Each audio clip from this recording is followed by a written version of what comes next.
Bonsoir à toutes et tous, bienvenue à vous. Voici les titres de l'actualité de ce vendredi. L'Europe va réduire ses émissions de gaz à effet de serre de 40% d'ici 2030. Un accord est tombé hier soir à Bruxelles. Nous verrons si la Belgique est ou non sur la bonne voie. Action de grève des policiers à l'aéroport de Bruxelles ce matin et à la gare du Midi ce soir. Résultat, beaucoup de voyageurs restent à quai. Nous ferons le point en direct dans un instant avec Nora Khalifi. Notre dossier du jour sera consacré au baptême étudiant, toujours objet de polémique, même si beaucoup d'efforts ont été réalisés dans l'encadrement. Situation explosive à Calais, où la police doit à présent gérer des guerres entre clandestins de différentes origines. Et puis un opéra exceptionnel présenté à la Monnaie cette semaine. Il met en scène les traumas de la Première Guerre mondiale. L'Union européenne s'est donc engagée à réduire de 40% ses gaz à effet de serre d'ici 2030, un accord historique et ambitieux si l'on en croit les dirigeants européens, un accord timide et décevant si l'on en croit les associations environnementales. Les détails avec Annick Capel. Herman Van Rompuy pose en compagnie de ses petits-enfants. C'est son dernier sommet en tant que président du Conseil et comme un cadeau à la nouvelle génération, il lui offre un accord sur le climat. Cela n'a pas été facile, pas du tout. Mais nous sommes parvenus à une décision juste. Elle met l'Europe sur une voie ambitieuse mais rentable en ce qui concerne l'énergie et le climat. Concrètement, l'accord prévoit que d'ici 2030, on réduise les émissions de CO2 d'au moins 40%. Que les énergies renouvelables représentent 27% du mix énergétique et que la consommation d'énergie diminue de 27%. Il était tout à fait essentiel que l'Europe montre la voie, que l'Europe, pour ce Conseil européen, puisse marquer des engagements forts. Mais tandis que dans l'enceinte du Conseil européen, on se félicite, d'autres déchantent. Pour les défenseurs de l'environnement, l'Europe a fait le choix du minimum. À notre avis, les leaders ont fait preuve d'un flagrant manque d'ambition. En fait, pour enrayer le changement climatique, il faut aller bien plus loin. Il faut réduire les émissions bien plus et il faut remplacer les énergies fossiles polluantes par des énergies renouvelables. Les grands consommateurs d'énergie non plus n'ont pas le sourire. Le monde industriel se sent menacé par l'accord engrangé hier soir. Nous craignons que le coût total pour les entreprises, pour les consommateurs belges et européens va être très élevé et que ça va peser lourdement sur notre compétitivité. L'Europe a tout le droit d'être le leader et de prendre le lead dans ce dossier très important, mais d'autre part, un bon leader de temps en temps se retourne aussi pour vérifier si le reste du monde suit. Et on n'a pas l'impression que c'est le cas et que les autres continents suivent vraiment l'exemple de l'Europe. Reste à voir en effet si cet accord mettra la pression sur de gros pollueurs comme la Chine ou les États-Unis en vue de la conférence mondiale sur le climat qui se tiendra à Paris en 2015. Alors une réduction des gaz à effet de serre de 40%, c'est un objectif global pour toute l'Europe donc, mais il y a des nuances. Certains pays devront en faire plus, d'autres moins. Pour la Belgique, on sait d'ores et déjà que l'objectif sera une réduction d'environ 35%. Alors Aurélie Fogli, vous vous êtes plongée dans les chiffres. Est-ce qu'on est encore loin de cet objectif en Belgique ? Alors les dernières statistiques d'Eurostat font un peu le point là-dessus. On sait qu'en 2012, la Belgique a déjà réduit ses émissions de gaz à effet de serre d'un peu plus de 17%. Elle s'était engagée à les réduire de 15%. Donc on peut se dire que la Belgique est un bon élève. Cela dit, ces chiffres, ça cache des réalités bien différentes. Par exemple, si on s'intéresse au secteur de l'industrie, là on voit que les industries et les entreprises ont effectivement réduit leurs émissions de gaz à effet de serre. Par contre, si on regarde en matière de transport, là eh bien, c'est très différent. Les voitures, les camions, tout ça a fait plus 20% d'émissions de gaz à effet de serre. Même chose du côté du chauffage de grands bâtiments. Là, on est à plus 40% d'émissions de gaz à effet de serre. Donc on voit clairement que la Belgique va devoir se retrousser les manches. Alors ça, c'est pour les émissions de gaz à effet de serre. Il y a deux autres objectifs dans l'accord tombé hier soir. Il y a d'une part augmenter la part d'énergie renouvelable et puis d'autre part diminuer la consommation globale d'énergie. Alors là, où est-ce qu'on se situe en Belgique ? Alors l'Europe a fait des demandes globales à ce niveau-là aussi. aussi, 27% pour la part d'énergie renouvelable, 27% pour la diminution de consommation d'énergie. Pour l'instant, on ne sait pas précisément ce que la Belgique devra faire comme effort exactement, mais si on s'intéresse par exemple aux énergies renouvelables, on sait qu'actuellement, en Belgique, 6,8% de l'énergie consommée est de l'énergie verte. Alors si on regarde maintenant l'autre objectif, la diminution de la consommation d'énergie, là, en 2005, en Belgique, on consommait l'équivalent de 88 millions de tonnes de pétrole. Et en 2012, eh bien, on est parvenu à réduire cette consommation de 2,7 millions de tonnes. Donc clairement, on voit que le chemin est encore long. Oui, c'est assez loin de 27%. Merci Aurélie Fogli pour cet éclairage chiffré. Il reste beaucoup de boulot en effet, et pourtant on peut s'en étonner. Toute une série de décisions récentes, tant au niveau régional qu'au niveau fédéral, ne vont pas dans le sens de l'accord européen. Des primes supprimées, des budgets énergie rabotés. Les projets en cours aujourd'hui seront sans doute insuffisants pour atteindre l'objectif européen. Daniel Welter. Voici la plus grande surface de panneaux à énergie solaire sur sol wallon. Le projet abrite des serveurs de données. Il a été inauguré ce matin à Villers-le-Bouillet. Difficile de dire qu'au du climat, on ne s'en préoccupe pas. Et pourtant, les efforts à faire restent très importants, car la Belgique possède l'un des habitats les plus anciens d'Europe. Bruxelles promet de s'y atteler sérieusement. Aujourd'hui, on concentre nos efforts sur la question de l'habitat. On a mis en œuvre une ordonnance qui se déploiera totalement début janvier 2015 sur les performances énergétiques des bâtiments. On a maintenu les primes énergie pour 2015 à hauteur de 20 millions d'euros. La Wallonie aussi est consciente du travail qu'il lui faut encore fournir pour répondre aux critères. Actuellement, elle fait le ménage dans ses aides, dans ses primes, pour, dit-elle, soutenir davantage les ménages aux faibles revenus. Bref, chaque région tente de faire de son mieux, mais dans son coin. Alors s'il est encore trop tôt pour savoir comment l'effort sera réparti entre les différentes entités, ce qui est sûr, c'est qu'il faudra mieux communiquer. Peut-être que la politique n'était pas assez coordonnée et assez cohérente jusqu'à présent entre les différentes régions et le fédéral, mais je souhaite qu'il en soit autrement dès maintenant, d'autant plus que nous avons réussi à obtenir cet accord et que cela nous replace dans une perspective plus exigeante vers 2030. Mais à l'avenir, il faudra encore que la Belgique arrête de cafouiller. Un jour, c'est sans le nucléaire, le lendemain, avec. Pareil pour le photovoltaïque, les règles du jeu n'arrêtent pas de changer en cours de route. De l'éolien, on ne sait plus trop quoi penser. De l'avis des plus grands spécialistes, il manque une ligne claire. Quand le cadre change tous les 3 ans, c'est très difficile de prendre des décisions d'investissement solides. Donc je crois que c'est vrai que c'est important d'avoir une vision qui tienne compte des objectifs à long terme de protection du climat et de l'environnement.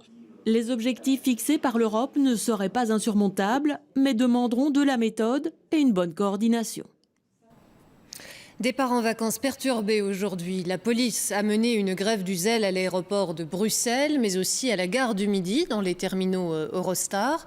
Les agents qui protestent, je vous le rappelle, contre le relèvement de l'âge de la pension, ont procédé à des contrôles très scrupuleux des passagers. Résultat, des files interminables et des voyageurs énervés. Nora Khalifi. Une file qui déborde jusque dans la salle des pas perdus. Gare du Midi, le terminal Eurostar a du mal à digérer tous ces passagers. Certains d'entre eux savent d'ailleurs qu'ils ont déjà loupé leur train. Vous partez à quelle heure ? 16h56 et il est déjà fermé, donc je ne peux pas le prendre, donc je devrais prendre le suivant. Ou celui encore après, je ne sais pas. On m'a rien dit. À la base de ces retards, une action des policiers.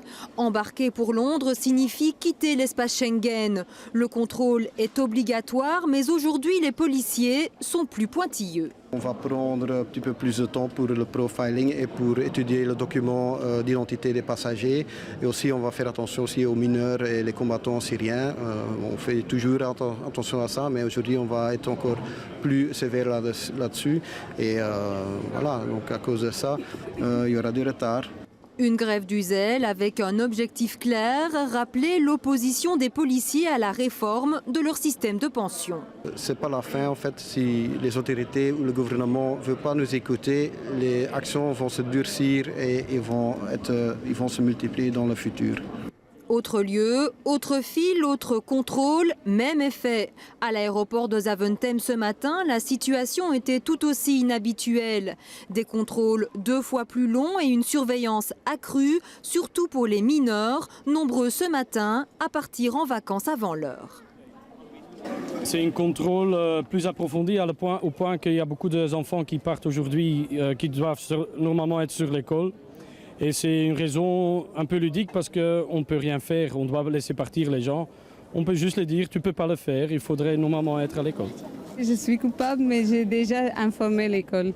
J'ai déjà dit dans la classe des 2 enfants. Oui, mais bon, mais elle a prévenu l'école qu'elle ne devait pas aller aujourd'hui.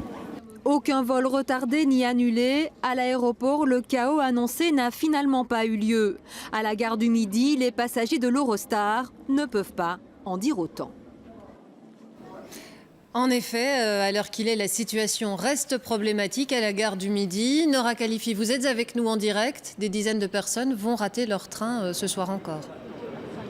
Bah oui, difficile, Julie, de dire le contraire. Le dernier train part dans un peu plus d'une demi-heure et la file est toujours là. Regardez, elle est gigantesque. Je l'ai parcourue tout à l'heure et j'ai dû marcher près de 300 pas avant d'en atteindre la fin. Alors du côté d'Eurostar, on affirme encore tenter de faire partir tout le monde ce soir, mais on dit aussi réfléchir à certaines alternatives. Alors s'agira-t-il d'un remboursement de tickets ou d'un logement? On n'en sait pas plus pour le moment.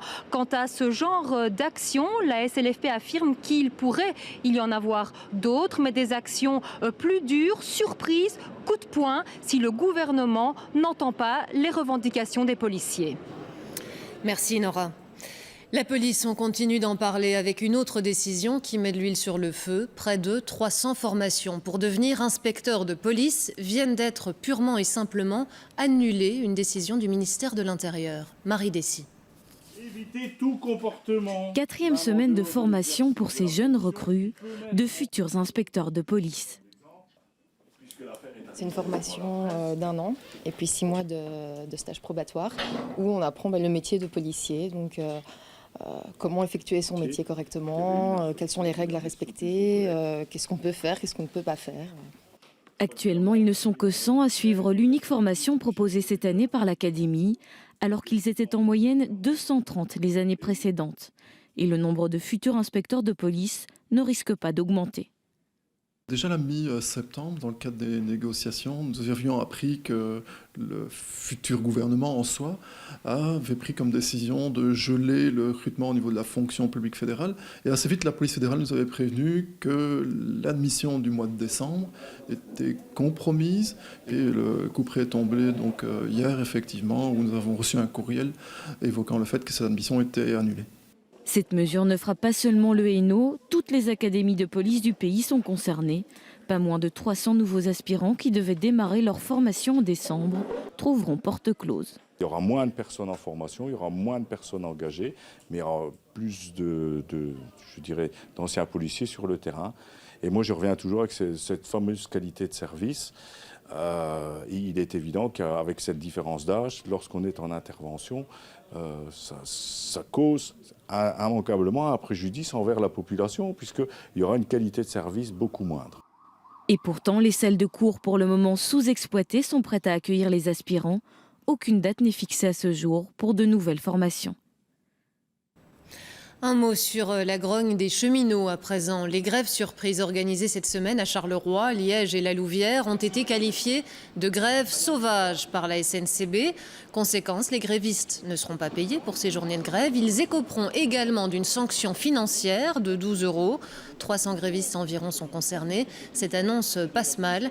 Écoutez ces réactions. Nous étions, je dirais, on pensait avoir devant nous de véritables responsables, qui auraient été sensibilisés, je dirais, par nos arguments de mercredi passé. Nous sommes là devant, je dirais, des personnes de marbre. Je dirais même que dans la bande qui était là devant nous, et je pèse mes mots, je dis bien la bande qui était devant nous, j'ai l'impression qu'ils ne sont pas tous des cheminots et donc ils n'ont pas voulu comprendre nos arguments. Je pense que ça aurait été un signal important de la part de la direction de soutenir ces travailleurs parce que c'est toute l'entreprise qui va souffrir, et les cheminots, et le management, et les voyageurs, des économies drastiques qui sont imposées par le gouvernement. Une alerte à la bombe dans le centre de Liège a causé de gros embarras de circulation cet après-midi. Une valise suspecte avait été découverte dans un immeuble communal. Un large périmètre de sécurité a dû être installé, les habitants évacués. Les démineurs sont descendus pour faire exploser la valise. Elle ne contenait que des vêtements. Fausse alerte donc, mais gros désagrément dans le quartier de la rue Ferranstrée. La période des baptêmes étudiants se termine, semaine intense pour les nouveaux venus. Ce folklore, il est indissociable de la vie universitaire aujourd'hui et pourtant, année après année, des polémiques surgissent. C'était encore le cas cette semaine à Liège avec une activité au thème douteux. L'abus d'alcool fait aussi débat, les accidents ne sont pas rares. Je vous propose de faire le point sur ces baptêmes avec Benjamin Carlier et Emmanuel Allard. Depuis la rentrée, les activités de baptême battent leur plein, comme ici à l'ULB, où 200 bleus et des dizaines d'anciens perpétuent un certain type de traditions estudiantines. Ça se passe bien ? Excusez-moi, c'est moi le responsable. Je vous dis d'arrêter. À Liège, spectacle semblable. Les nouveaux étudiants sont accroupis, tête au sol, une posture de soumission appelée gueule en terre. Le folklore classique donc, pourtant, lors de ces activités, les caméras ne sont décidément pas les bienvenues. Ils veulent pas être filmés, monsieur. Là, ça va pas aller. On vous a dit non. Il y a une règle, c'est que à part les personnes qui ont déjà été baptisées, personne ne peut regarder nos bleusailles. Sinon, nous invitons les personnes à quitter les lieux. On n'a rien à cacher, juste qu'on joue sur le secret. Voilà, c'est secret et ça doit le rester. En Belgique, ce fameux secret des baptêmes cache parfois des excès. Humiliation, bain complet dans du sang et des viscères d'animaux ou mise en bouche d'organes divers et variés. C'est lors de ce genre de débordement que l'on est passé à 2 doigts du drame à Liège en septembre 2013. Après avoir bu une quantité énorme d'eau, une étudiante arrive aux urgences, elle est dans le coma. La réaction du recteur est immédiate. Ce qu'ils ont fait, faire boire même de l'eau, au-delà de ce que la personne accepte de faire, ça s'apparente à la torture. Je ne peux pas supporter ça dans mon université. À Liège, les baptêmes seront suspendus quelques semaines. Mais très vite, tout reprendra son cours normal. Aujourd'hui, du côté du nouveau recteur, on souhaite éviter les drames, mais on avoue aussi avoir du mal à tout contrôler. Je pense qu'il n'y a pas de débordement. Ce qui arrive parfois, c'est qu'il y a des activités qui se déroulent en dehors des activités normales des baptêmes. Donc, c'est là que ça peut déraper. Ça se passe en dehors des activités universitaires, donc nous n'avons directement aucun contrôle dessus, donc le contrôle est plutôt indirect. Nous avons un service qualité de la vie qui répond évidemment aux besoins et qui organise des activités pour sensibiliser l'ensemble des étudiants à la problématique de l'alcool, la drogue et ainsi de suite. Donc ces personnes-là peuvent interagir directement avec les comités de baptême également. La sensibilisation au risque, elle se pratique aussi ici à la grande soirée de rentrée de l'Université Saint-Louis à Bruxelles. Les dangers principaux, la drogue et l'alcool. C'est une consommation qui est vraiment à risque pour la santé parce qu'elle amène les blackouts et les comas éthyliques et donc elle amène vraiment des répercussions sur le cerveau, sur la mémorisation, la concentration à long terme. On a créé l'année passée une campagne qui s'appelle Drink Different avec les étudiants de Saint-Louis. C'est vraiment un travail qui a été réalisé par des étudiants de Saint-Louis. On s'est mis autour de la table, on a vraiment, à partir des risques identifiés, créé des messages. Des messages qu'il faudra sans doute encore souvent répéter pour éviter que ne surviennent de nouveaux drames. Dans la suite de ce journal, Ebola qui frappe durement le Libéria, un pays absolument pas équipé pour faire face. Les traumas de la guerre, mis en scène à la monnaie, et puis dans un tout autre style, les cours de couture qui font un carton chez nous, y compris sur Internet. Mais d'abord, une rencontre. Chris Alexandre a 40 ans, il présente un très lourd handicap visuel. Mais vous allez le voir, son smartphone lui permet de rester totalement indépendant. Cet adepte des nouvelles technologies transmet par ailleurs ses connaissances à d'autres personnes déficientes visuelles. Marie Dessy. Quasiment plongé dans l'obscurité, voici la perception visuelle de Chris aujourd'hui.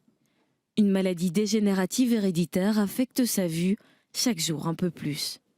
Aujourd'hui, j'ai 40 ans et la maladie s'est déclarée à l'âge de 11 ans. Et donc, j'ai pu faire plein de choses à l'adolescence, parce que là, ma vue n'était pas encore dégradée. J'ai pu faire du sport, j'ai fait du tennis en compétition, je faisais plein de choses avec les copains. Et c'est vers l'âge de 25 ans où là, ça a commencé vraiment à s'aggraver. Et à l'âge de 34 ans, où j'ai commencé à me déplacer à la canne Ce qui permet à Chris de rester autonome, c'est son smartphone avec synthèse vocale intégrée. Totalement indispensable depuis 3 ans, une petite révolution au quotidien. Je me déplace beaucoup en train, donc grâce à mon smartphone, via une application, je peux aussi connaître l'heure et les retards au niveau des trains.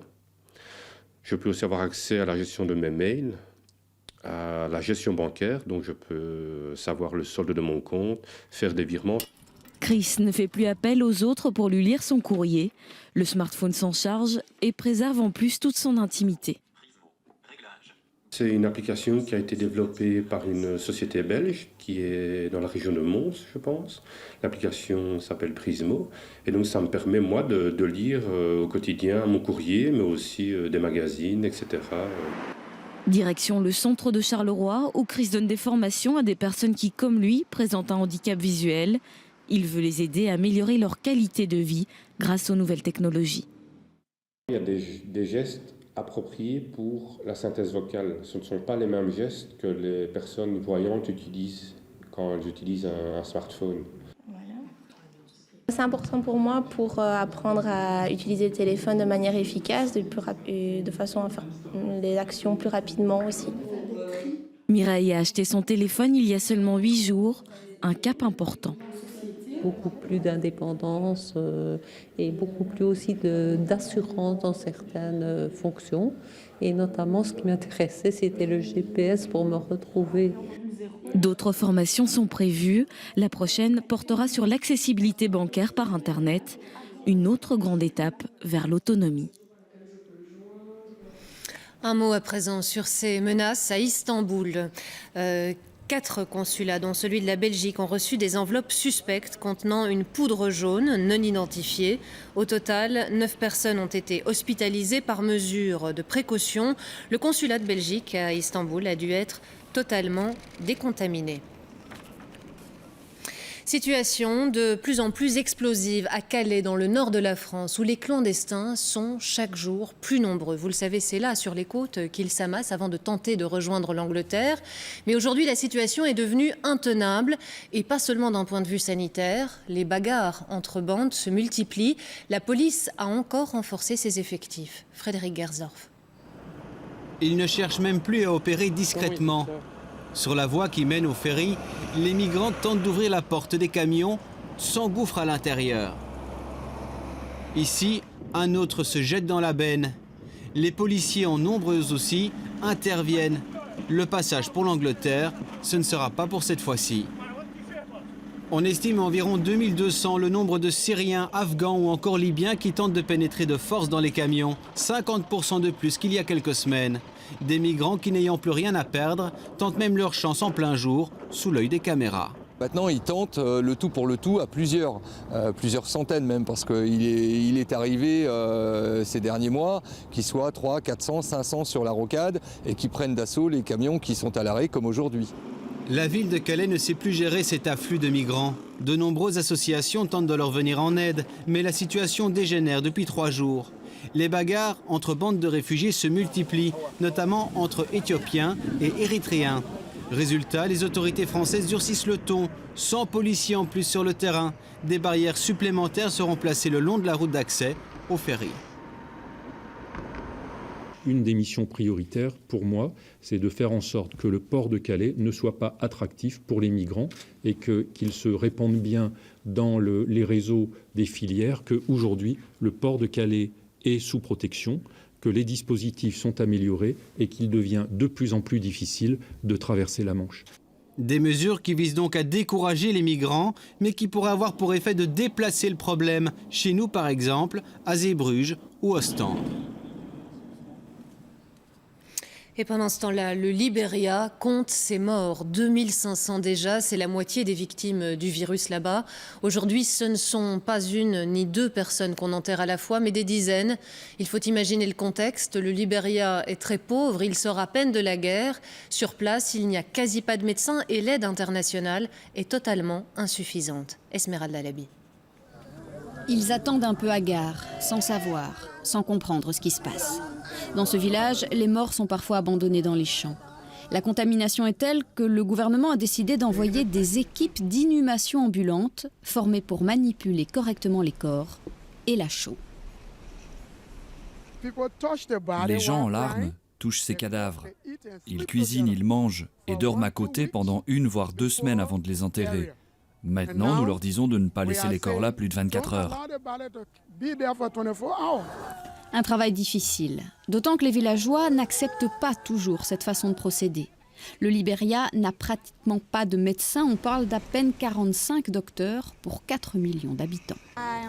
Je suis fière de faire partie de l'équipe d'inhumation parce que je suis la première femme à le faire. Vous n'avez pas peur? C'est l'un des boulots les plus dangereux au monde. Non, je n'ai pas peur. Les États-Unis ont promis d'envoyer 3000 GIs, mais seuls 300 sont arrivés pour l'instant. Les Cubains ont été plus rapides, 50 médecins ont atterri à Monrovia il y a quelques jours avec du matériel. Nous sommes opérationnels à 100%. Le plus important, c'est de lutter contre Ebola. Tout le reste est à mettre de côté. Nous pouvons travailler en équipe avec les autorités. Il n'y a pas de problème. Plus aucune région du Libéria n'est épargnée. La présidente a reconnu que les 15 provinces qui forment son pays sont touchées.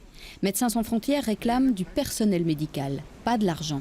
Du personnel en nombre pour aller là où personne n'est encore intervenu. Chez nous, le Théâtre Royal de la Monnaie propose un opéra captivant cette semaine, un hommage artistique aux victimes de la Première Guerre mondiale. Le nom de cet opéra, Shell Shock, désigne un syndrome post-traumatique et c'est bien là le propos. L'œuvre restitue la parole des victimes des atrocités de la guerre et quelques grands noms ont collaboré sur ce projet. Marianne Claric.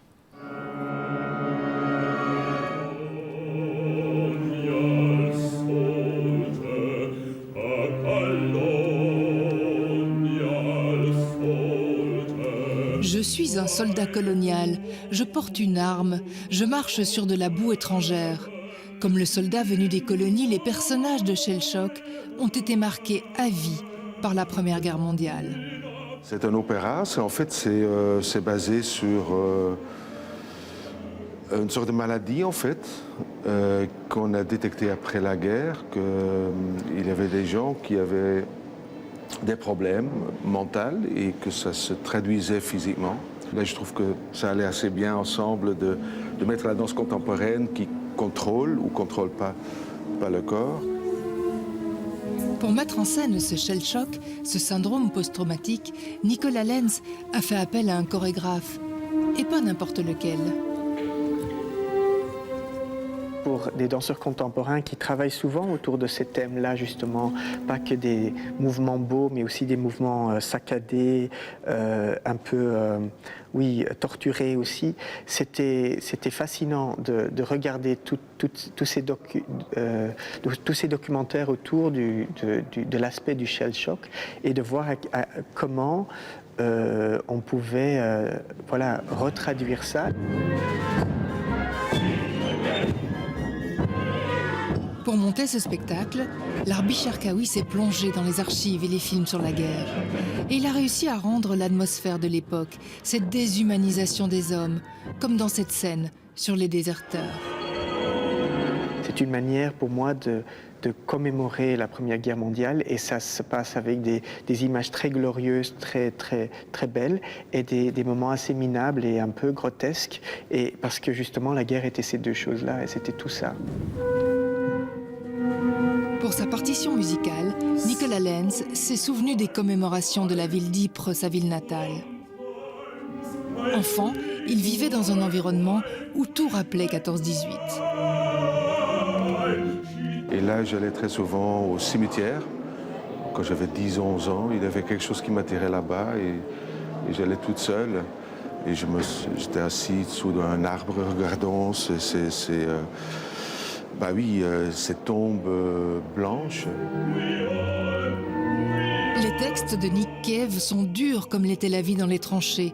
La scénographie, les éclairages, les décors, tout ça donne un spectacle fort, sans oublier la musique, aussi rude que la guerre, pour que les voix qui se sont tues arrivent jusqu'à nous.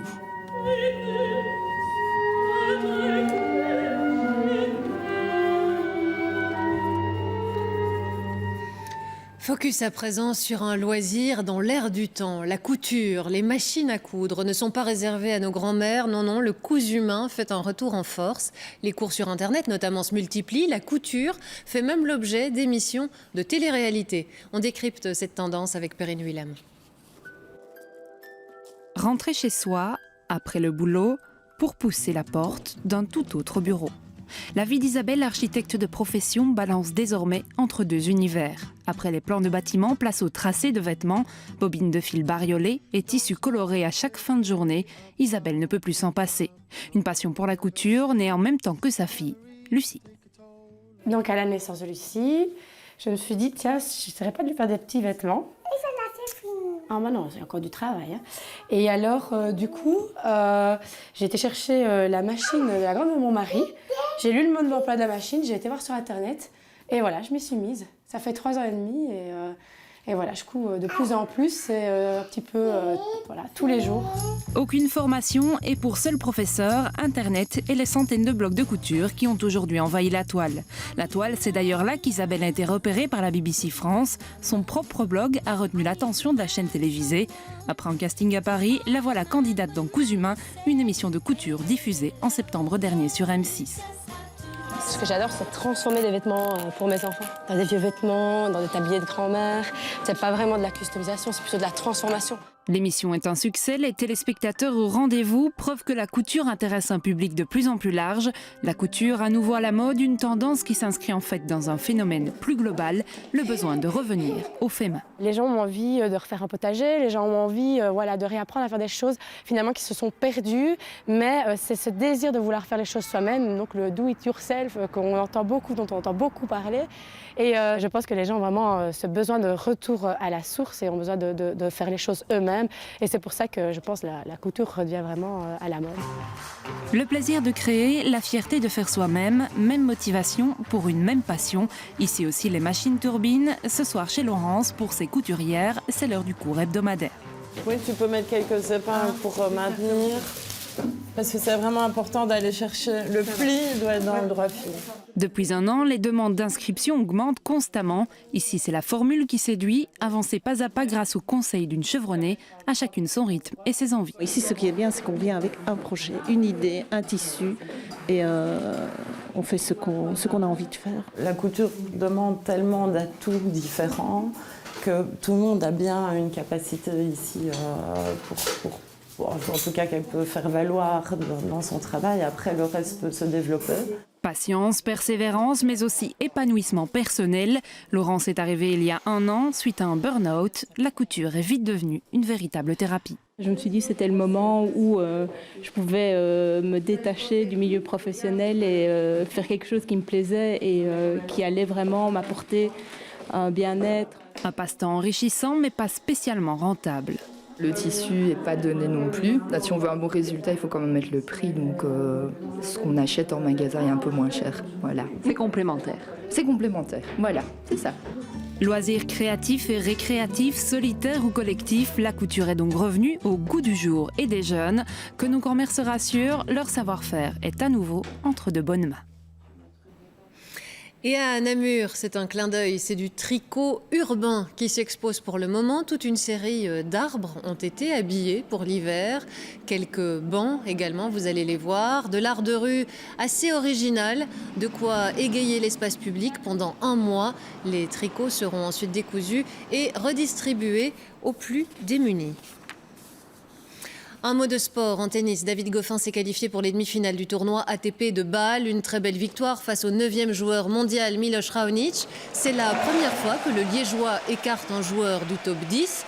En demi-finale, il affrontera le vainqueur du duel entre Rafael Nadal et le Croate Ćorić. Goffin qui est décidément dans une bonne passe. Dès demain, la rédaction de la RTBF vous proposera une nouvelle émission d'information hebdomadaire, une émission d'actualité, mais où on quitte un peu le canevas du JT, une émission pour relire les événements de la semaine, les décrypter, le tout sans prise de tête, un avant-goût avec Nadia Selmi. Parce que l'actualité va trop vite, voici le magazine qui la décrypte.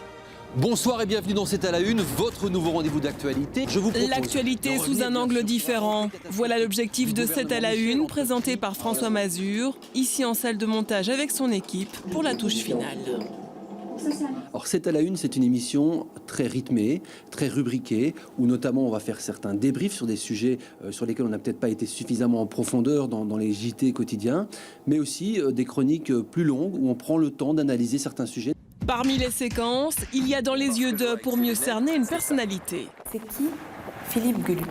Il y a aussi le contre-champ pour un moment poil à gratter avec le journaliste Tristan Godard. Le contre-champ, c'est un sujet où on essaie de montrer ce qu'on ne montre pas d'habitude dans les journaux télévisés parce qu'on n'a peut-être pas la place de le montrer. Donc c'est une séquence où on essaie d'être pertinent et aussi impertinent en même temps. L'autre défi, c'est le tour de l'horloge. Séquence tournée en 24 heures top chrono dans un seul lieu. Le premier, c'est une exclusivité, a lieu à l'hôpital Saint-Pierre.